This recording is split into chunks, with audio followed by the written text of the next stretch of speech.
कीचड़ में लिप्त बॉलीवुड की ये बू अब पूरे देश में फैल गई है। इस दलदल में खड़े लोग नायक नहीं, ये नालायक और खलनायक है।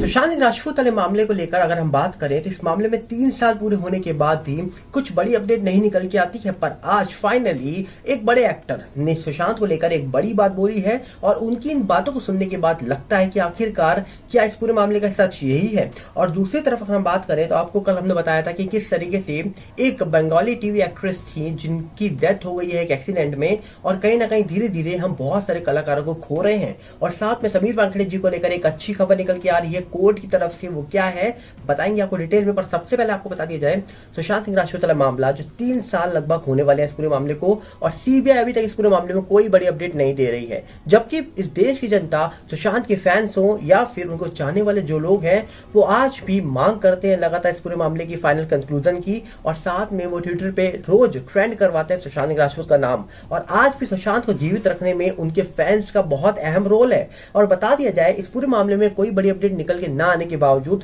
रोज उनके फैंस उम्मीद नहीं तोड़ते हैं, वो रोज अपनी ओर से सवाल पूछते हैं एजेंसीज को लेकर। पर आज कहा जा रहा है कि एक बड़े एक्टर है मनोज बाजपेयी, उन्होंने सुशांत को लेकर एक बड़ी बात बोली है। कहा जा रहा है कि उन्होंने न्यूज मीडिया से बात करते हुए बताया कि सुशांत सिंह राजपूत कहीं ना कहीं परेशान थे। वो जिस तरीके के एक्टर बनना चाहते थे वहां पहुंचने के लिए बहुत ही गंदी राजनीति का सामना करना पड़ता है। उन्होंने कहा कि उस पोजीशन के लिए बहुत गंदी राजनीति होती है, वहां बहुत खींचतान होती है।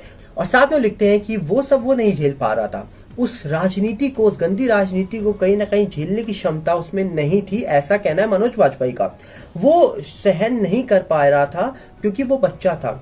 अब मेरी बात करेंगे तो मैं मोटी चमड़ी का हूँ और मुझे वहां तक जाना ही नहीं है क्योंकि मुझे पता है कि वहां बहुत गंदी राजनीति है।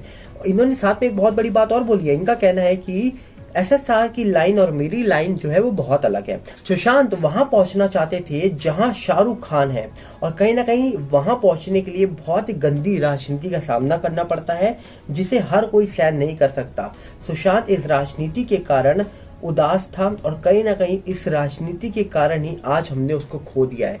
मतलब कहीं ना कहीं अगर देखी जाए तो मनोज बाजपेयी जो बात कह रहे हैं इसमें एक बात तो समझ आती है कि बॉलीवुड में राजनीति है, बॉलीवुड में ये भाई भतीजावाद जो बातें निकल के आती हैं ये बहुत है, और जो बड़ी पोजीशन पे बैठा है उसको वो पोजीशन नहीं छोड़नी है, ये भी आप जानते हैं। हाल ही में आपको याद है सलमान खान जो निकल के आए थे, उन्होंने एक इंटरव्यू में एक बड़ी बात बोली थी कि बॉलीवुड में आज भी हम 5 लोग हैं, जहां पर उन्होंने अपना नाम, शाहरुख खान का नाम, आमिर खान का नाम, अजय देवगन का नाम और एक और एक्टर है जिनका नाम लिया था, और बोला था अभी हम 5 लोग काम कर रहे हैं। जिसका मतलब साफ है कि अगर बड़ी पोजीशन में कोई बैठा हुआ है तो वो जल्दी अपनी पोजीशन छोड़ेगा नहीं। तो यहाँ पर मनोज बाजपेयी का कहना है कि गंदी पॉलिटिक्स का सामना कहीं ना कहीं सुशांत कर रहे थे, पर उनका ये कहना मुझे सही नहीं लगा कि सुशांत वो सहन नहीं कर पा रहे थे।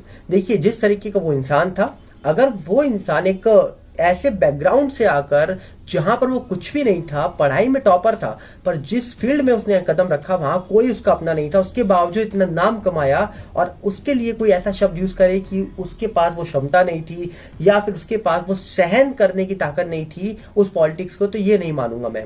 ये मुझे लगता है कि सही नहीं था। पर कहीं ना कहीं ये साफ दर्शाता है इनकी बातों में कि बॉलीवुड में सुशांत को एक बड़ा मुकाम चाहिए था। और याद होगा सुशांत सिंह राजपूत की सिस्टर भी बात बोल चुकी है कि सुशांत कभी भी छोटा नहीं सोचते थे, उनको जो चाहिए उसके लिए वो टाइम लेते थे, सोचते थे, समझते थे, बहुत पेशेंस था उनके अंदर, और उसके बाद कदम रखते थे। क्योंकि जो इंसान अपना ड्रॉप आउट कर दे करियर को और एक ऐसे करियर में एंटर हो जाए जहां पर शायद उसको पता नहीं था सक्सेस मिलेगी या नहीं मिलेगी, उसके बावजूद वो करियर उसने ड्रॉप आउट किया जिसके बाद उनकी लाइफ सेट हो सकती थी, पर उन्होंने कदम रखा टीवी सीरियल, बॉलीवुड, और उसके बाद वो छा गए। पर वहीं कहा जा रहा है कि आज सुशांत शाहरुख खान जिस पोजीशन पे वहां पहुंचना चाहते थे, आज फिलहाल मुझे लगता है कि जहां पर शाहरुख खान है उनसे कई ऊपर सुशांत पहुंच चुके हैं। क्योंकि जिस तरीके से उनकी फैन फॉलोइंग है, जिस तरीके से लोग उनको चाहते हैं, जिस तरीके से लोग उनकी मानसिकता को पढ़ना चाहते हैं, जिस तरीके से लोग उनके जैसा बनना चाहते हैं, ये साफ दर्शाता है कि किस तरह के वो इंसान थे और आज वो किस तरह के इंसान बन चुके हैं। तो कहीं ना कहीं सुशांत जैसा आज के टाइम पर मैक्सिमम लोग बनना चाहते होंगे, तो सुशांत आज शायद हर वो शख्स के लिए सुपरस्टार से भी बड़े स्टार बन चुके हैं जो उनको फॉलो करते हैं। और दूसरी तरफ अगर हम बात करें तो हमने सुना था कि कल एक बंगाली एक्ट्रेस थी, उनको हम सब ने खो दिया था और कहा जा रहा था कि एक रोड एक्सीडेंट में वो हमारे बीच नहीं रही थी। उस पूरे मामले की अभी जांच हो रही है, पर कहा जा रहा है कि सुशांत के बाद, सिद्धार्थ शुक्ला के बाद एक और एक्ट्रेस को खोना कहीं ना कहीं दर्द भरा था और बहुत सारे लोग इस पूरे मामले को लेकर अपनी प्रक्रिया रख रहे हैं। पर इस पूरे मामले में अगर हम बात करें तो कहीं ना कहीं पिछले 2 सालों में हमने बहुत सारे लोगों को खोया जो नोन थे, मतलब जिनको हमने देखा था टीवी में और पिक्चरों में, और कई ऐसे लोग थे जिनको हम शायद जानते भी नहीं होंगे, जिनको छोटे मोटे रोल में देखा होगा, ध्यान भी नहीं होगा उनका नाम क्या है, उनको भी खोया है। पर साथ में अगर हम बात करें तो समीर वानखेड़े जी, जिनको लेकर हमेशा से ये बात बोली गई है कि वो बहुत ऑनेस्ट ऑफिसर है और उनको लेकर आज हमारे देश की मीडिया उनको विलन बनाने में क्यों लगी पड़ी है, जबकि उनके ऊपर जो केस चल रहा है वो केस अभी कोर्ट के हाथ में है और उनके ऊपर जो एफआईआर हुई है उस पर भी अभी जांच हो रही है। उसके बावजूद हमारे देश की मीडिया उनको विलन बनाने में क्यों लगी है ये कोई नहीं जानता, क्योंकि कहा जा रहा है कि उनके ऊपर 25 करोड़ के करप्शन के चार्जेस लगाए गए हैं, पर अभी ये सिद्ध साबित नहीं हुआ है। अभी ये पूरा मामला कोर्ट में है।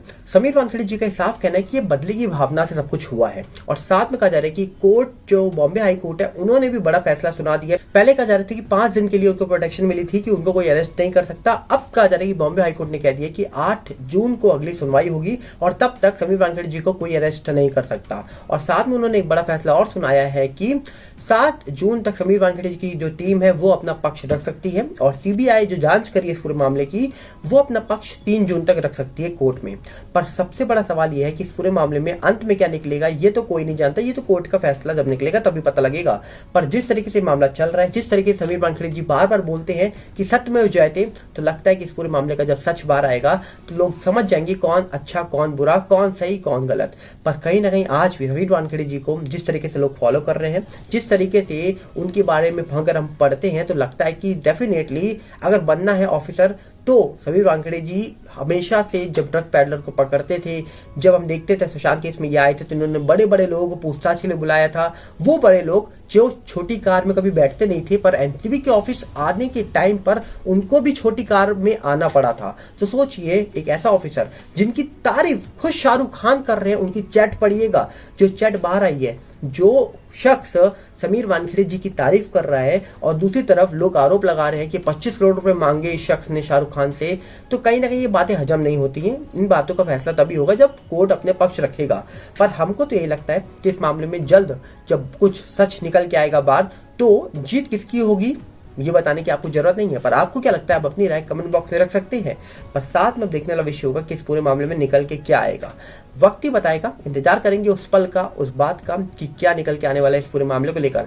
पर समीर वानखेड़े जी को धमकियां मिलनी चालू हो गई हैं, ऐसा उनका कहना है और इसके लिए वो मुंबई के जो कमिश्नर हैं उनसे मुलाकात करके और उनको कहा जा रहा है कि पत्र भी लिख सकते हैं, ऐसा उनका कहना है, और प्रोटेक्शन की मांग कर सकते हैं अपने और अपने परिवार के लिए, क्योंकि उनको और उनकी पत्नी को कहा जा रहा है कि सोशल मीडिया के थ्रू कई सारी धमकियां मिल रही हैं, ऐसा उन्होंने कहा है। और एएनआई की रिपोर्ट में ये बात लिख के आई है सामने। तो अब देखने वाला विषय है कि आगे समीर वानखेड़े जी क्या बड़ा कदम उठाने वाले हैं। तो अब देखने वाला विषय है कि इस पूरे मामले में निकल के क्या आएगा। हम चाहेंगे अपनी राय कमेंट बॉक्स रखिए, मिलेंगे बहुत जल्दी। नमस्कार, जय हिंद।